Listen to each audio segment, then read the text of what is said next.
ख्रिस्तासाठी जमलेल्या माझ्या प्रिय भाविकांनो, आज देऊळ माता येशूच्या पवित्र क्रूसाचा विजयोत्सव साजरा करीत आहे. हा सण आपल्याला स्मरण करून देत आहे येशूने आपणासाठी केलेलं त्याग, सहन केलेलं मृत्यू आणि त्याद्वारे आपल्याला प्राप्त करून दिलेलं तारण. क्रूस हा लज्जास्पद, अपमानास्पद मृत्यूचं प्रतीक होतं, परंतु येशूने त्याचं रूपांतर पापांच्या तारणामध्ये आपल्या क्षमादानामध्ये केलेला आहे. क्रूस हा आपणासाठी मानाचं प्रतीक आहे आणि क्रूसासमोर आपली मान नम्रतेने खाली वाकलीच पाहिजे. होय माझ्या प्रिय भाविकांनो, संत हेलन यांनी 326 साली येशू ज्या क्रूसावरती मरण पावलेला तो क्रूस शोधून काढला आणि त्या जागी सेपुल्कर ह्या जागी तिने भव्य चर्च उभारून ह्या सणाची स्थापना केली. ह्या मागचा हेतू हाच होता की येशूच्या क्रूसाद्वारे सर्वांचं तारण व्हावं व ज्या क्रूसाद्वारे आपलं मानव जातीचं तारण झालेलं आहे त्याचं दर्शन संपूर्ण मानव जातीला हवं. आजच्या पहिल्या वाचनात आपण ऐकलं, इस्रायली लोक फारोच्या गुलामगिरीतून बाहेर काढल्यानंतर देवाने निवडलेल्या जागी जात असताना कुरकुर केल्यामुळे त्यांना शिक्षा म्हणून सर्प दंश झाला व असंख्य लोक मृत्यू पावले. आणि ही प्रजा मोशेकडे येते विनवणी करण्यासाठी की आम्हाला या संकटातून वाचव.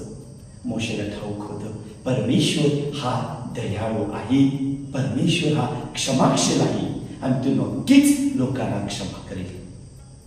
आणि देवाच्या आज्ञेनुसार मोशे पितळीचा सर्प तयार करतो व उंच खांबावरती टांगवतो, जेणेकरून ज्याला कोणाला सर्पदंश होईल तो त्या भीतीच्या सर्पाकडे पाहून त्याचं संरक्षण होईल, तो बरा होईल.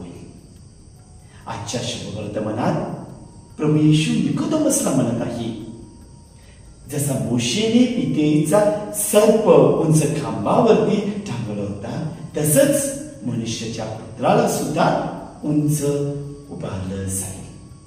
म्हणजेच येशू भाकीत करतो कशा प्रकारे तो मरण पावणार होता, त्याला क्रूसावरती खेळण्यात येईल हे येशू ख्रिस्ताने भाकीत केलेलं होतं. आणि येशूने तो क्रूस आपल्या तारणासाठी आपल्या खांदी घेऊन त्यावरती मरण पत्करलं, केवळ मनुष्य जातीवरील प्रेमाखातीर. आज आपल्या जीवनावरती एक दृष्टिक्षेप टाकूया. आपण त्या क्रूसाची आज मानवंदना करत आहोत, परंतु आपल्या जीवनात जेव्हा तोच क्रूस येतो तेव्हा आपण कशा प्रकारे वागतो.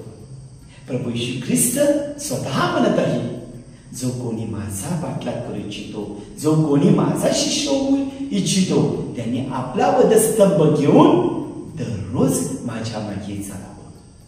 एकदाच नव्हे तर रोज तो खांद्यावरती घेऊन आपण येशूच्या मागे चाललो पाहिजे. परंतु आपल्या जीवनात संकट येतात, आपल्या जीवनात जेव्हा दुःखाचा क्रूस येतो, आजारपणाचा क्रूस येतो, आर्थिक संकटाचा क्रूस येतो, तेव्हा आपण काय म्हणतो, हे प्रभू हे दुःख माझ्या वाटेला का, माझ्या कुटुंबात संकट का, आमच्या जीवनात अंधार का. तेव्हा आपण इस्रायली प्रजेप्रमाणे कुरकुर करू लागतो, मलाच सुख पाहिजे, दुःख नको आहे. परंतु येशूच्या क्रूसाशिवाय तारण नाही, त्या दुःखाच्या पेल्याशिवाय सुखाचा घोट, सुखाचा आस्वाद आपल्याला घेता येणार नाही.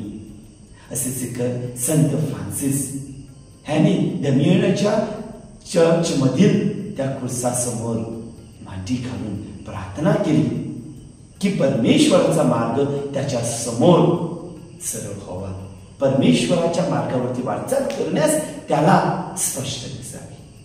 त्याचे जिकर संत फ्रान्सिसने म्हणाला, माझ्या जीवनातील अंधार प्रकाशमय कर.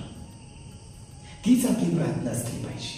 प्रत्येक संताची खुर्सावर जवळील प्रार्थना हीच होती की त्यांच्या जीवनातील अंधकार प्रकाशमय हो.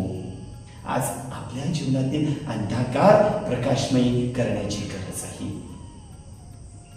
आज देऊळ माता आपणाला आवाहन करीत आहे की जसं आपण येशूच्या क्रूसाची मानवंदना करीत आहोत तसंच त्याच्या क्रूसाला प्रेमाने आलिंगन मारण्यास आणि आपण आपला वधस्तंभ घेऊन जात असताना जेव्हा आपण आपलं दुःख आपले संकटे पेलत असतानाच मदतीचा हात दुसऱ्याकडे ओढण्यास कुरकुर करणे, दुसऱ्यांना मदत करण्यास आपला पाय आपला हात मागे घेऊ नये, तर आपण येशूप्रमाणे पुढे जावे.